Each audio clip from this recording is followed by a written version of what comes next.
And a topic for live discussion today is from India, where a cloudburst over Lhonak area in North Sikkim has resulted in flash floods in the Teesta River.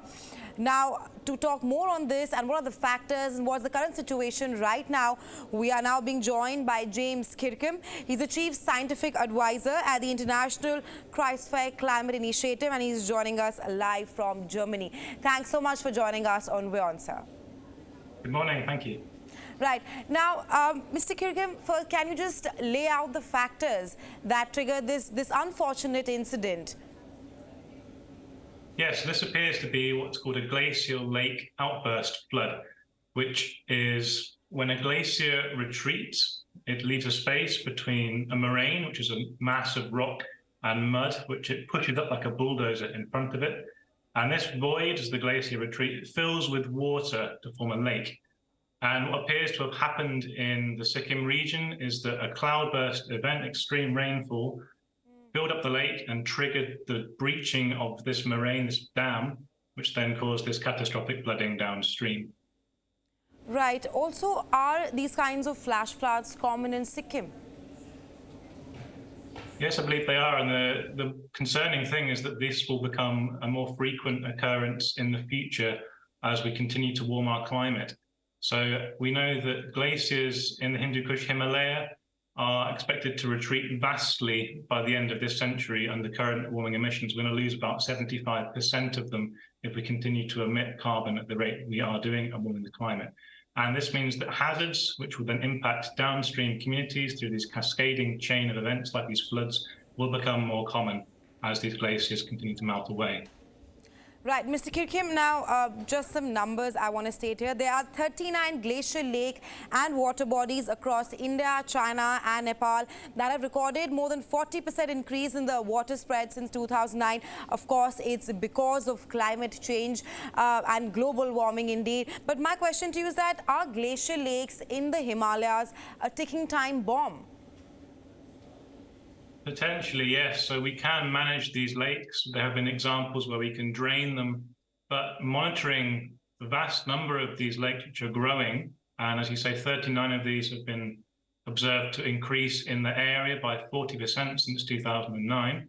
So monitoring this vast network of lakes is tricky, and we need to be really on top of this to detect the hazards when these lakes could fail in the future as the climate continues to warm. And this will only increase as we continue to emit more and more carbon into the atmosphere. Right, Mr. Kirkham, you speak of how we need to monitor. Can you also list out some steps as to how we can monitor such flash floods and such devastating incidents from taking place in the near future? Absolutely. So we need to have better satellite monitoring to observe how these lakes are growing on decadal timescales to identify which ones are at risk. We need to have on-the-ground monitoring to assess the strength of these moraine dams which are holding back the water. We need to have better early warning systems, often between borders, because these events can then flood far downstream. And we need to have this combined approach to better monitoring, both from space but also on the ground, and early warning systems to detect when these are going to fail so we can evacuate people and prevent disasters like we're seeing today.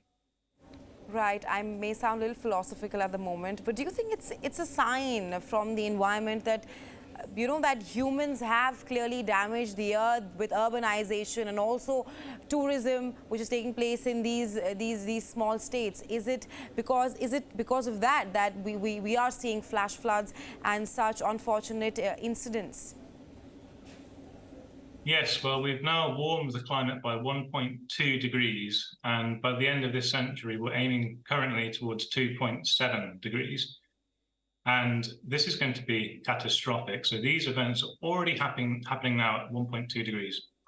Imagine what it will be like at 2 degrees or even 1.5. We really need to take steps to limit our emissions, push down these temperatures, because otherwise these are just the precursors of what's coming. And these events will pale in comparison to what will happen in the future unless we continue to limit temperature rise.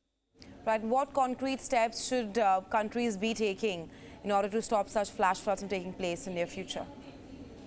Really. So the biggest thing you can do initially is to really work on your strong climate policies to push down your emissions, cool the earth down, and this will then prevent some of these events from happening.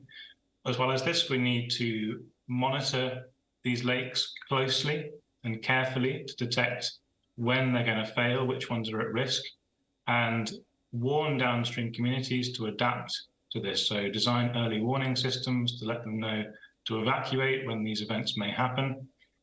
And this will be much easier to do if we have strong climate targets, reduce our emissions, lower temperatures. This will buy us more time to adapt to the changes which we're now locking in.